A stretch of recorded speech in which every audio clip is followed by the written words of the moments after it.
Bonjour à tous. Aujourd'hui, nous allons voir quelques petites procédures, en fait, tout simplement pour entrer un plan de vol et gérer un plan de vol à partir de l'Aerosoft Airbus X Extend. Donc aujourd'hui, c'est un petit vol en partance de Toulouse-Blagnac à destination de Nice-Côte d'Azur LFMN. Donc notre altitude de croisière sera de 20 000 pieds, tout simplement parce que nous allons voir qu'il y a une raison, il y a une restriction, tout simplement.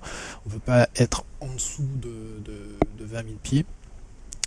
Donc comme vous pouvez le voir, j'ai déjà rentré la route, trouvé et rentré la route. Voilà, grâce à la live map ATC. Si je clique sur Include Procedure, vous voyez aussi que l'acide et la star sont déjà aussi programmés. Donc ça s'est pas fait tout seul, c'est moi qui en concordance, on va dire, avec le plan de vol, je l'ai rentré.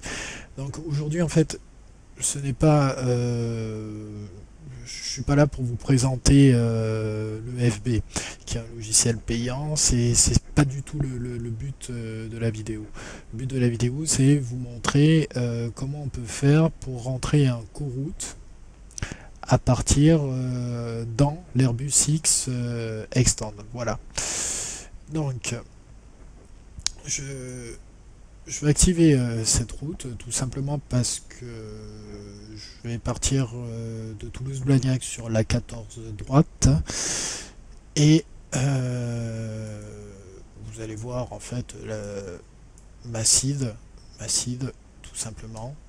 Donc on peut avoir quelques explications, excusez-moi, voilà, on peut avoir quelques explications, par exemple, donc à 8 DME du VOR de Toulouse, qui est ici, il y a une petite restriction à 4000 pieds.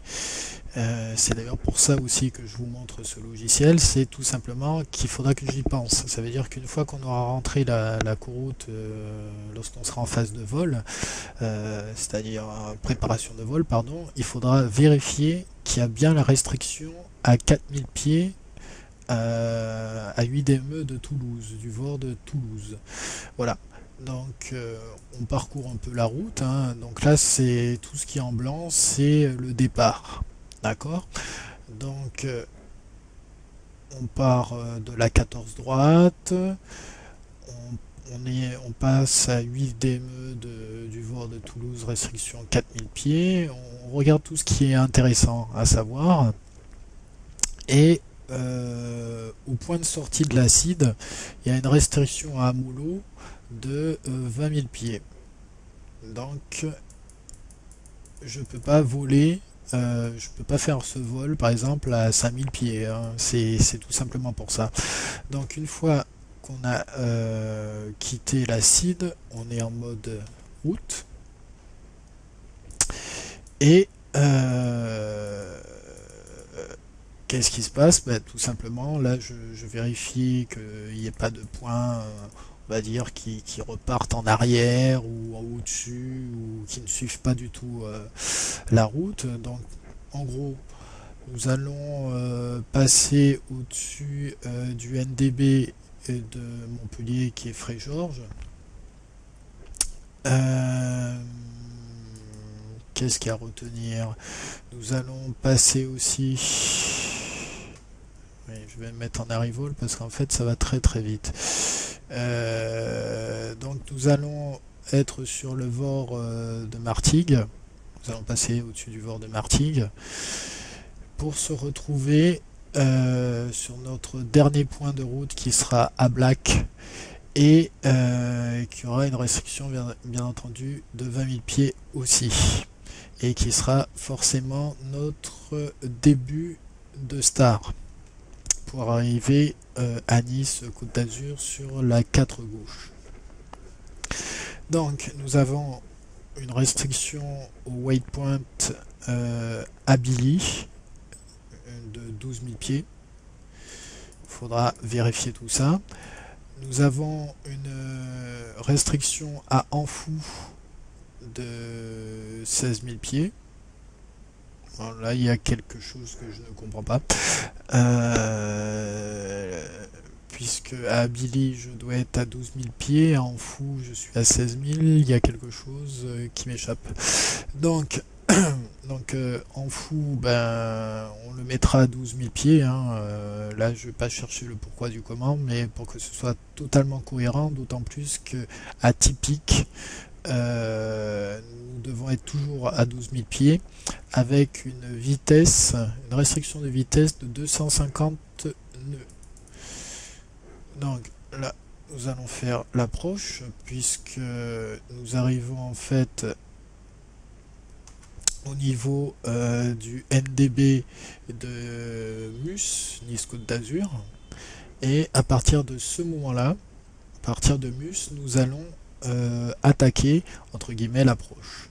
Donc on se met en approche.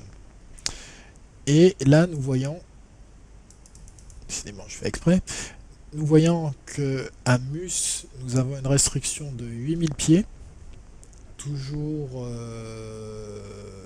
à 250 nœuds, moi je mettrais 240, à 23,8 DME du VOR Côte d'Azur, là, qui est ici, voilà. À 23,8 DME du VOR Côte d'Azur, donc nous devons être à 4000 pieds. À 17,8 DME, toujours du VOR de Côte d'Azur, nous devons être maximum la vitesse, une restriction de vitesse de 200 nœuds. Et à 12,2 DME, nous devons toujours être 4000 pieds. Et en fait, là, nous commençons réellement, on va dire, le final. Voilà, pour atterrir sur la 04 gauche. Qu'est-ce qu'il y a à retenir? Donc, tout ce qui est en pointillé, ça, c'est la voie de dégagement. C'est-à-dire que, tout simplement, si pour une raison quelconque, on doit remettre les gaz, ou qu'on s'est raté, ou autre chose, on doit faire un hippodrome à Néras à 2000 pieds. Donc tout ça, ce sera aussi bien entendu rentré dans le plan de vol.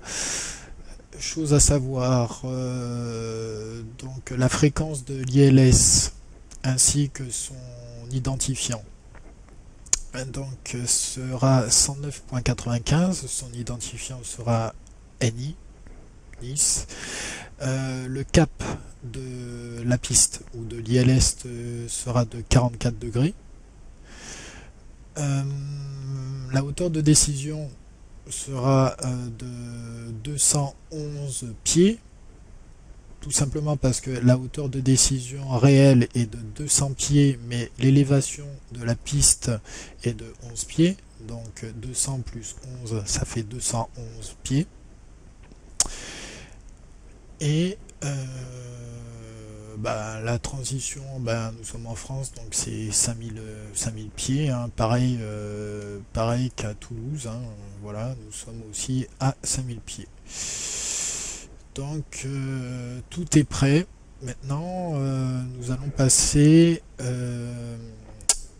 au petit logiciel gratuit qui s'appelle Axe Company Route Editor, qui va nous permettre de rentrer la route que nous avons vue au début dans le fichier cort.txt qui est reconnu par l'Airbus X Extend.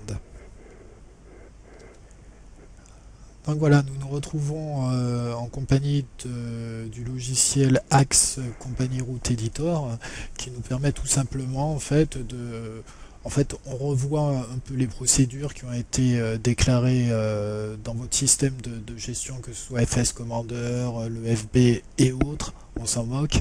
Là c'est tout simplement pour rentrer les bonnes infos que vous avez déjà collationné dans le logiciel pour pouvoir après le rentrer en compagnie route. Tout tout simplement parce que, pourquoi le faire en compagnie route? On peut le faire d'une manière manuelle, c'est vrai.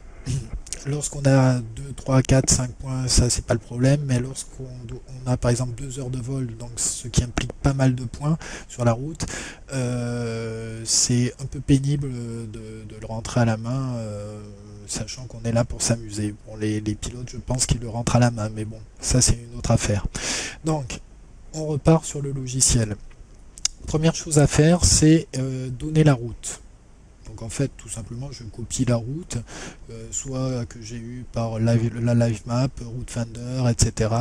J'en passe.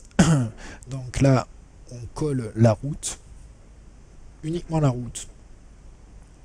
Là, on rentre l'ICAO de départ, qui est LFBO pour Toulouse-Blagnac. D'ailleurs, lorsqu'on passe la souris, on a toujours un exemple. On n'invente rien comme ça. La piste de départ, c'est toujours la 14 droite de Toulouse-Blagnac. Donc il y a un exemple aussi. Donc je marque LFBO 14R comme 14 droite. L'acide, on l'a déjà vu, c'est Amol 5A, c'est correct puisque le premier point de la route c'est Amolo. Donc en plus il y a une restriction de 20 000 pieds si je ne m'abuse. L'arrivée, donc l'ICAO d'arrivée c'est LFMN.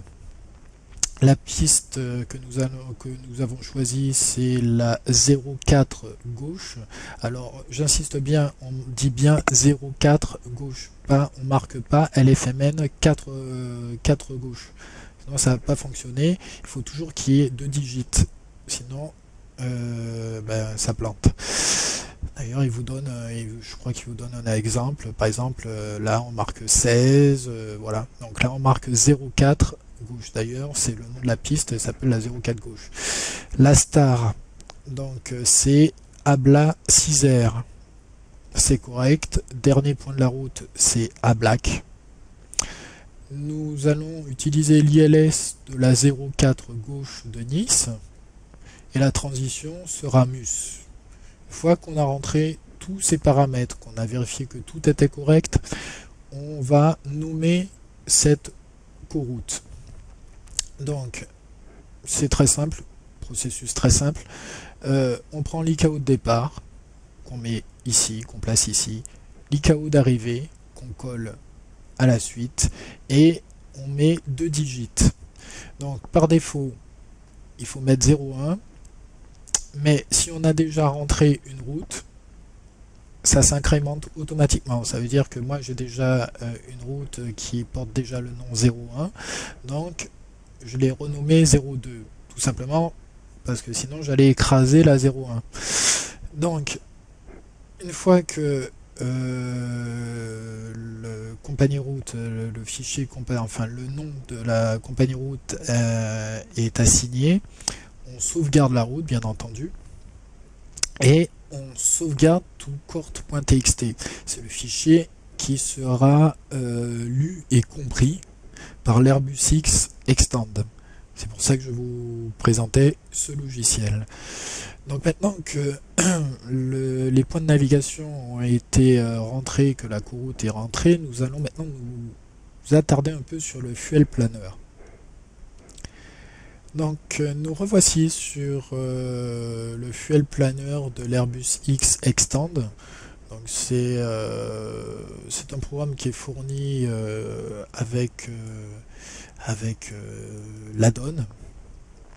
Donc ça c'est la dernière mouture qui corrige notamment on va dire le zero fuel weight parce qu'il y avait d'ailleurs je fais un petit coucou à Laurent Jardillier tout simplement parce que c'est vrai qu'il y avait un problème assez il y avait une incohérence si vous voulez entre le zero fuel weight calculé et le MCDU de l'avion. Ça veut dire qu'on avait la première mouture du fuel planner nous donnait des valeurs totalement différentes.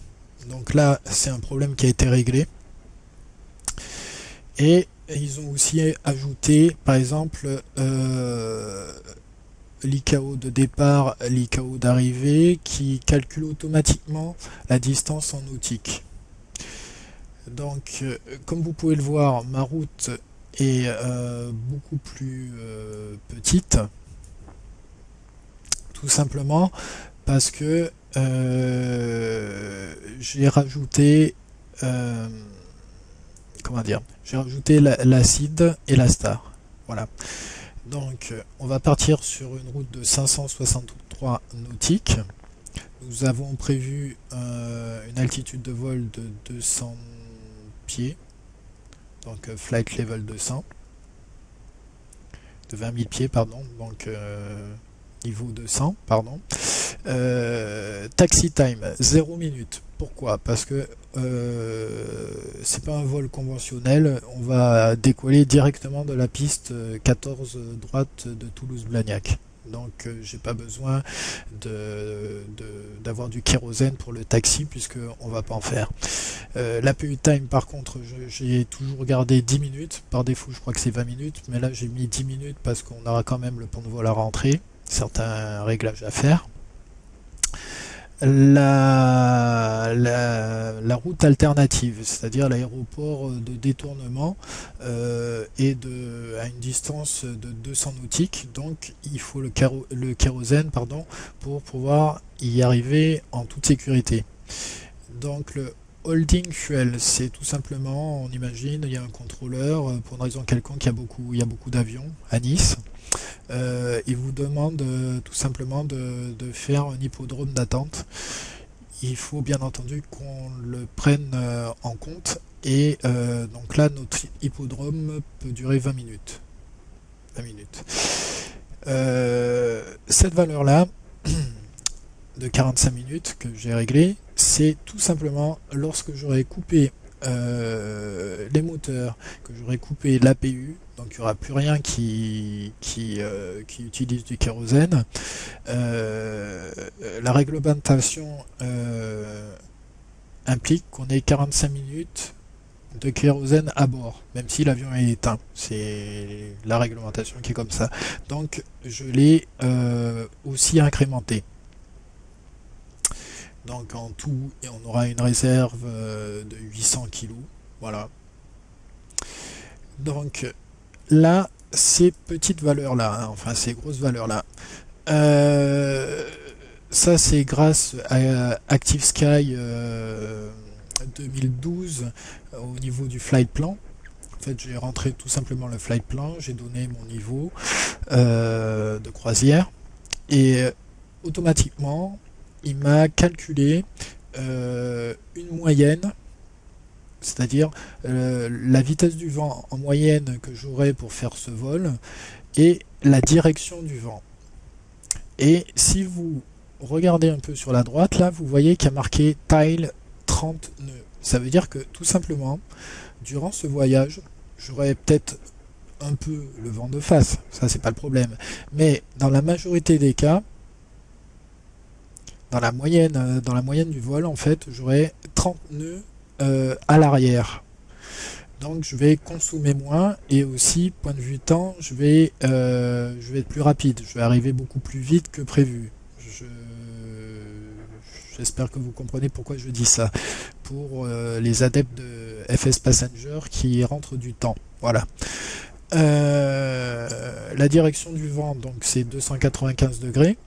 Et bien entendu, il y a un signe négatif en kilos parce que on va avoir, comme on a le vent dans le dos, on va avoir, on va gagner 214 kg de kérosène pour ce vol.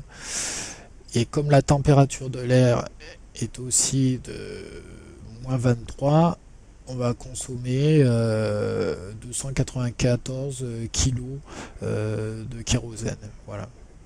Si on était monté plus haut, on aurait consommé moins. Donc, aujourd'hui, c'est un vol, on va dire, de démonstration. Donc, aucun passager, aucun cargo. Hein. C'est pas réaliste, mais on prend personne. Et ça, cette valeur-là, au total, la valeur de 9 tonnes 678, c'est la valeur bloc qu'on devra rentrer dans le MCDU. C'est ce qu'on va voir une fois qu'on aura chargé le kérosène et le payload dans l'avion.